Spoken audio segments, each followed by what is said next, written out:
ইন্ডিয়াকে ফিটিয়ে double set করে নিল সেঞ্চুরি। এদিকে অস্ট্রেলিয়া লিড হয়ে গেল 100 রানের, মানে ইন্ডিয়ার টাইলগুলা রান যেগুলো আছে সেগুলো পূরণ করে আবার নতুন করে 100 রানে লিড হয়ে গেছে। আর ডাবল সেট যে মারা মারতেছে, মানে একটা বোলারের বোলিং কোনো কাজ হচ্ছে না, মানে ইন্ডিয়ার বোলারদের একদম পিটিয়ে কিছু রাখতেছে না, অবস্থা পুরো খারাপ হয়ে যাচ্ছে টিম ইন্ডিয়ার।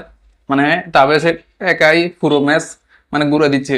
এই ডাবল সেট যদি না থাকতো, ভালো ব্যাটিং না করতো, তাহলে মানে তারা এর আগে অল আউট হয়ে যেত। কিন্তু তাবিস এটা এখন পর্যন্ত ম্যাচ ধরে রাখছে। তাবিস এটা 100-র উপরে চলে গেছে রান তার।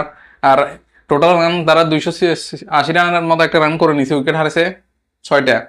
তো কথা হচ্ছে মানে বোলারদের, ইন্ডিয়ার বোলারদের একটা বোলিং কোনো কাজ হচ্ছে না। আর সিরিয়াস বেচারা বল করতে করতে বল পড়ে পড়ে গেল, কিন্তু অথচ একটা উইকেট গেল না, মানে উইকেটে সে পাইতেছে না। সিরিয়াস বল করতে করতে তার অবস্থা পুরো খারাপ হয়ে গেছে।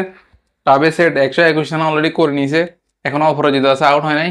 এরপরে দেখা যাক, হয়তো ডাবল সেঞ্চুরি করে নিবে, কি মাইটটা দিল, মানে অবস্থা পুরো খারাপ হয়ে যাচ্ছে ইন্ডিয়ার।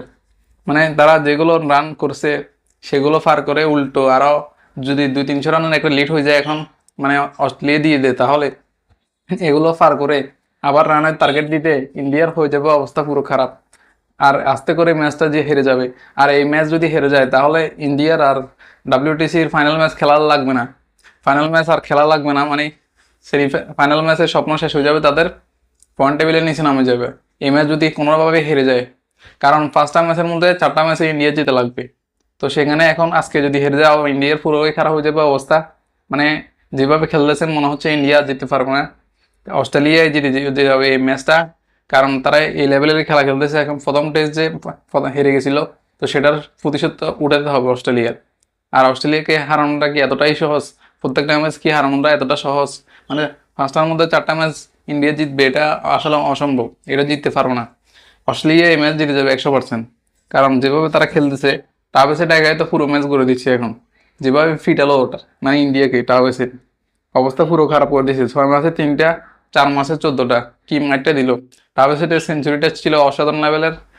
3টা কেরিয়ারের সেঞ্চুরি, মানে পুরো বানাই ফেলছে, বানাই। একটা বোলারই কাম হলো না, দাদাদের পুরো পিটিয়ে কিছু রাখলো না অস্ট্রেলিয়া। তো মনে হচ্ছে হেরে যাবে টিম ইন্ডিয়া। আর তারা তো 180 রানে প্রথম ইনিংসে ডাব্বা মেরে দিল, মানে 180 রান অল আউট হয়ে গেল। আর সেখানে এখন অলরেডি 300 রান, একটা রান হয়ে 300 রান করে নিচ্ছে অস্ট্রেলিয়া, তার সাথে লিড হয়ে গেল 100। এরপরে 300-400 রানের একটা লিড দিয়ে দিবে। তো ইন্ডিয়ার জন্য শুভকামনা রইল, মানে ম্যাচ তো হেরে যাবে।